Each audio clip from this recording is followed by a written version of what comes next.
Assalamualaikum warahmatullahi wabarakatuh. Waalaikumsalam. Sahabat-sahabatku yang berbahagia, alhamdulillah hari ini Allah mentakdirkan saya untuk bisa memberikan khutbah Jumat di Masjid Baitul Hasib ya. Namanya aja Baitul Hasib ya. Rumahnya perhitungan. Wah, ya kan. Karena ada namanya Yaumul Hasib, di mana hari perhitungan. Nah, ini adanya rumah perhitungan. Memang pas dengan Badan Pemeriksa Keuangan, dihitung-hitung ya. Dan alhamdulillah habis Jumatan, rencananya ada Jumat berkah katanya. Lontong Medan. Lontong Medan. Dan di samping saya ini ada Pak Sekjen BPK ya. Jadi orang kedua lah, layar kedua setelah para ketua ini sekjennya. Ini levelnya berarti level tinggi lah ya. Nah, mungkin sejenak saya pengen bincang-bincang apa sih sebenarnya yang dilakukan oleh BPK ini selama ini gitu kan, biar masyarakat tahu nih. Karena kan ada juga berita yang agak kurang nyaman ini kan dengan kejadian ini, sehingga melalui media ini terbantahkan gitu kan, ataupun mendapatkan info-info yang lebih akurat dan juga lebih bisa dipercaya. Silakan Pak Sekjen. Sambil mengenalkan diri lah. Bismillahirrahmanirrahim. Assalamualaikum warahmatullahi wabarakatuh. Assalamualaikum. Alhamdulillahirrabbilalamin. Wassalatu wassalamu ala asrofil anbiya wal mursalin wa ala alihi wa sahbihi ajmain. Terima kasih Prof atas kesempatan yang baik ini. Alhamdulillah kita bisa silaturahim pada Jumat ini. Dan tadi dikatakan memang nama Masjid Baitul Hasib ini memang diberikan oleh almarhum Kiai Haji Ali Yafi. Masya Allah, guru saya itu. Bait Al-Hasib, rumah yang maha menghisap. Kenapa diberikan ini? Barangkali karena keterkaitan dengan tugas dan wewenang Badan Pemeriksa Keuangan memeriksa pengelolaan dan tanggung jawab keuangan negara. Jadi sebelum kita dihisap oleh Allah Subhanahu wa taala Al-Hasib, untuk keuangan negara itu yang memeriksa adalah BPK.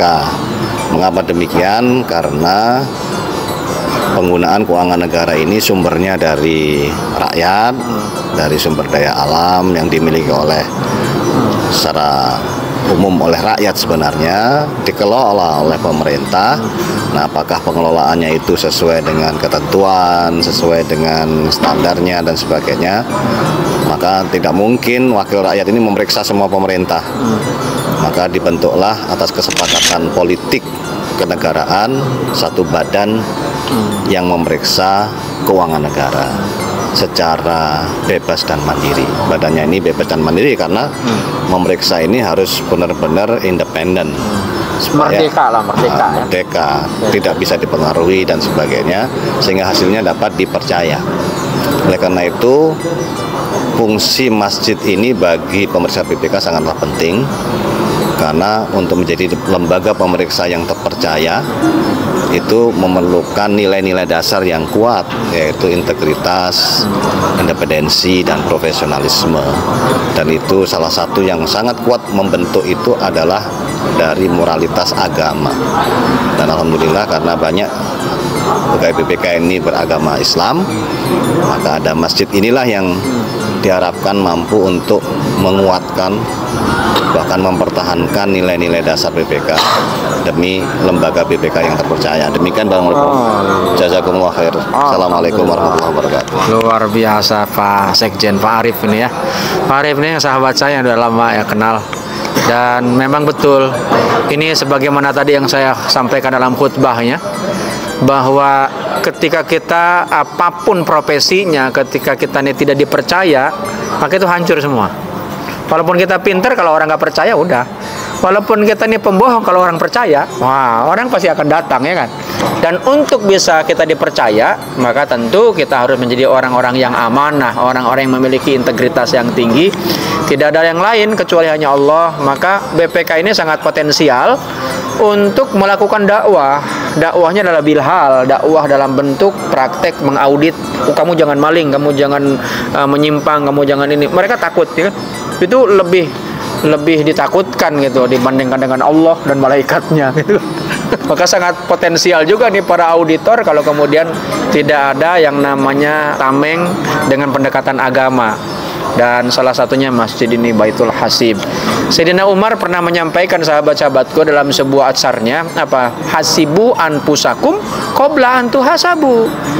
Hisablah, hitunglah, evaluasilah dirimu sebelum kelak engkau akan dievaluasi di yaumul kiamah. Dan ketika dievaluasi di akhirat itu nggak ada yang bisa mengelak. Tapi kalau di dunia masih bisa. Makanya kalau di BPK itu kalau di audit ada namanya WTP ya. Wajar tanpa Wajar tanpa pengecualian. Itu ya apa itu maksudnya kategorinya?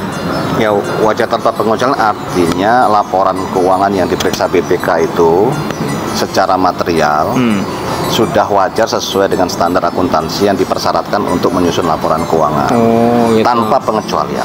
Gitu ya. Berarti tapi kalau ada pengecualian namanya wajar dengan pengecualian. Ada beberapa yang nggak wajar.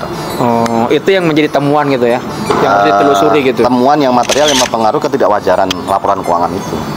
Kalau yang kemudian itu nanti bersinergi dengan KPK itu gimana? Nah, kalau itu kaitan dengan apabila ada unsur pelanggaran hukum yang menyebabkan kerugian negara. Awalnya dari BPK yang mengaudit ya? Macam-macam sumbernya, tetapi untuk penghitungan kerugian negara, berapa sih kerugian negara itu dilakukan oleh BPK. Gitu ya. Tapi nggak ada unsur melawan hukumnya dulu. Nggak tumpang tindih ya dengan tugasnya BPK dengan KPK ya? BPK bukan lembaga penegak hukum. Bukan ya? BPK lembaga pemeriksa. Nah, hasil pemeriksaan yang ada unsur pelanggaran hukum, yang ada kerugian negara, diserahkan kepada penegak hukum, apakah KPK, kejaksaan atau kepolisian. Gitu. Jadi sahabat-sahabatku, BPK hanya mencoba mengaudit tentang keuangan ini wajar apa tidak wajar. Karena kan ada beberapa peruntukannya nih keuangan negara ini. Jangan sampai kemudian masyarakat yang sudah dipungut uangnya melalui pajak, kemudian uangnya itu nggak dipakai dengan wajar gitu ya. Maka kemudian itulah wilayah BPK ya. Jadi sahabat-sahabatku, mudah-mudahan dengan informasi ini masyarakat menjadi tahu apa yang dilakukan oleh BPK ini luar biasa, sehingga memang BPK ini harus kita dukung, harus kita support supaya BPK ini betul-betul bekerja dengan baik. Jangan sampai orang-orang kemudian melakukan sebuah pendekatan dengan cara-cara yang nggak baik, sehingga akhirnya itu auditor yang melakukan auditnya karena iming-iming segala macam, setan kan di mana-mana nih sahabat-sahabatku. Termasuk ya itu orang yang diaudit ini jadi setan juga ya kan, akhirnya apa kena juga nih orang-orang yang ada di BPK ini ya. Mudah-mudahan melalui wasilah silaturahim sholat Jumat ini menjadi sebuah sarana keberkahan Allah mendapatkan informasi yang akurat dari Pak Sekjen. Terima kasih, mudah-mudahan manfaat, dan terima kasih Pak Sekjen, berkah selalu, panjang umur dalam keberkahan Allah Subhanahu wa taala. Assalamualaikum warahmatullahi wabarakatuh.